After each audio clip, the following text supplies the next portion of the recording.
So I'm really excited about the video today because I'm going to be showing you how I assembled a two-tone men's wedding band. And not only is it two-tone, meaning yellow and white, or maybe some other different color combination, but it's also a double row eternity band. I'm going to do something a little bit different in this video. I'm just going to go ahead and do live commentary because it's like midnight and I don't have time for a proper voiceover right now. So this is just as one take.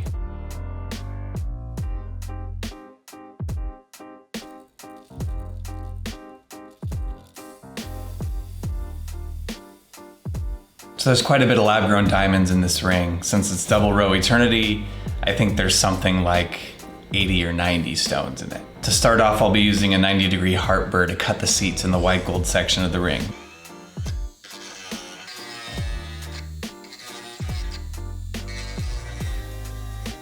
This is the transformers part of my workbench where I remove the bench pin and I replace it with my stone setting tray.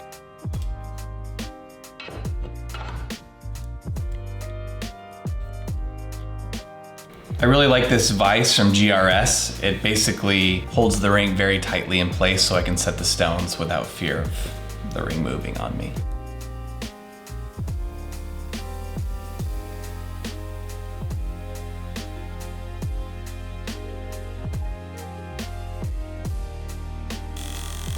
I'm using a burr with a little bit of wax at the end to pick up the diamonds and then move them over to where the ring is and just kind of use my air compressor and the hand tool to push the stones down into place.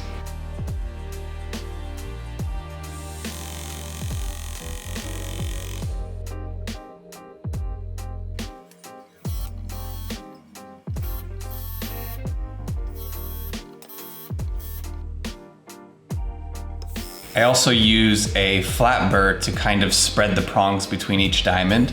You kind of split them and push gold slightly over the edges of the stones, and that's what ends up keeping them nice and tight.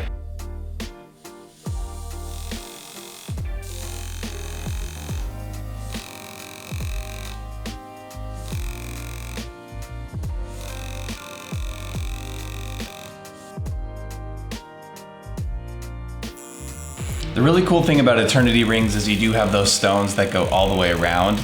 The number one downside to it though is if you ever need the ring size, there's a pretty good chance that you're gonna have to have the ring completely remade because they're very difficult to size or sometimes impossible.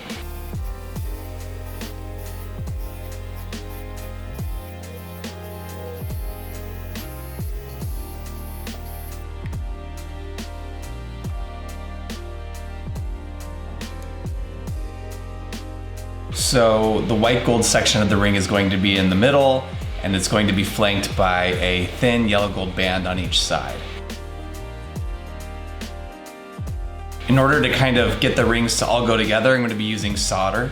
And to hold the rings first in place so I can solder it correctly, I have these really cool soldering tweezers, which kind of use tension to, from the inside of the rings to kind of hold them together.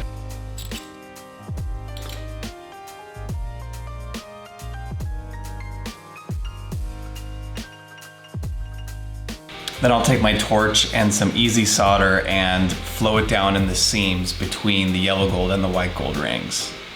I do this on the insides of the rings, that way you can't see any of the solder from the outside.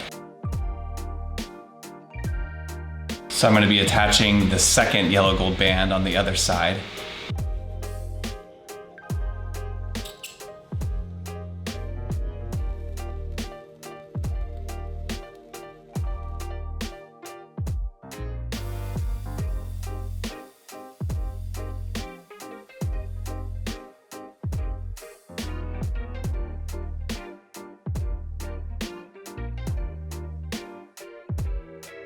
Now I'm coating the ring in boric acid.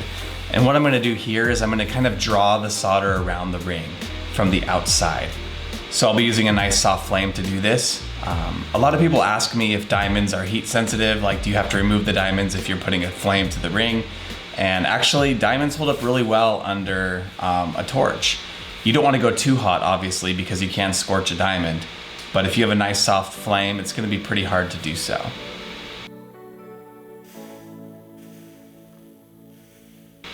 So what I'm doing here is I'm slowly heating up the outside of the ring, And as I do this, the solder, which is in between the rings, will start to flow wherever I move my torch. So I'm kind of drawing it around the ring. That way, instead of just having a couple solder points, the solder is kind of spread evenly around the ring, thus creating a much stronger weld.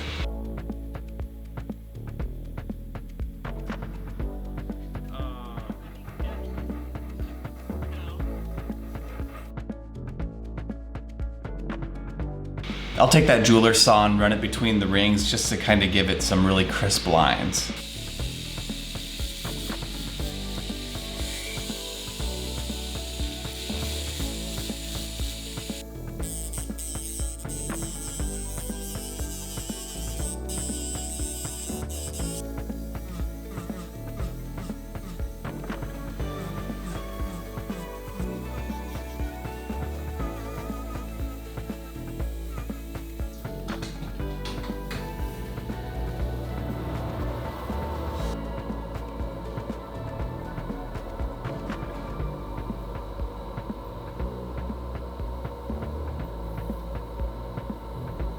When you solder the rings together, you want to make sure that they're lined up perfectly. That way when you're wearing it, it's not uneven.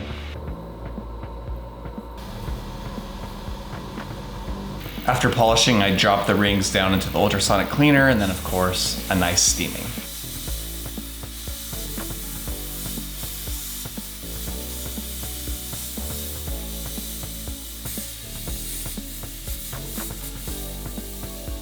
So now it's time for the two-tone reveal with the double row eternity. And this is probably one of the more simple ways to make a two-tone ring, but I thought it'd be a great way to just kind of show in a video how it's done. I'm now going to show the conversation I had with my client. He had already gotten the ring previously from me, but him and his fiance were together, and I thought it'd be fun to get them in this video. I did make her a ring a little while ago, and now it was his turn to get a ring. And it's really cool to be able to make a ring for both people in the couple. It just makes it even more special. So let's go ahead and see how it turned out. Oops, let me get off of Wi-Fi because my Wi-Fi is trash here.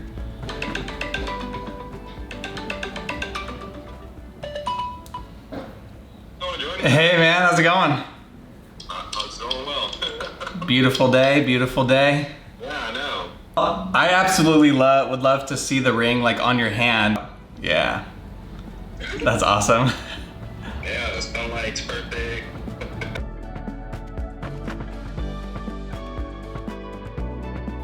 So like, you originally just wanted white, right? But then we decided to put the yellow gold in there so you guys could kind of like tie both the rings together. Yeah, exactly. I just wanted to say to Jasmine too, thanks again so much for your patience, because I know that you guys were like so nice. Hi. You were so nice and so patient, like waiting for your rings and everything, and We're professional service, so I think that's what it was. Like, he's busy. And then I'm also an artist, I paint, and I literally don't fidget in my paintings, like, at all. So I understand there's an art form. I was gonna rush you, so you're fine. That's cool. Yeah, I'd love to see some of your art someday. That's cool. When I finish. Yeah. Yeah, exactly. It's like you get 75% done with like every project, and then you're like, all right, I'm going to the next one now. Yeah. Exactly. That's kind of like me with music, because I do music on the side, and I'm kind of a musician like in the past, and me and my friends, whenever it's the same thing, we'll do like a couple bars or whatever, and we're like, oh, that sounds really cool, and then it's like, all right, we can't finish this, and then we'll go on to the next one. Just drift out in the song. Yeah. Like an actual ending, just drift. Yeah, exactly. Just slowly fade out to like, oh wait, I thought there's gonna be more.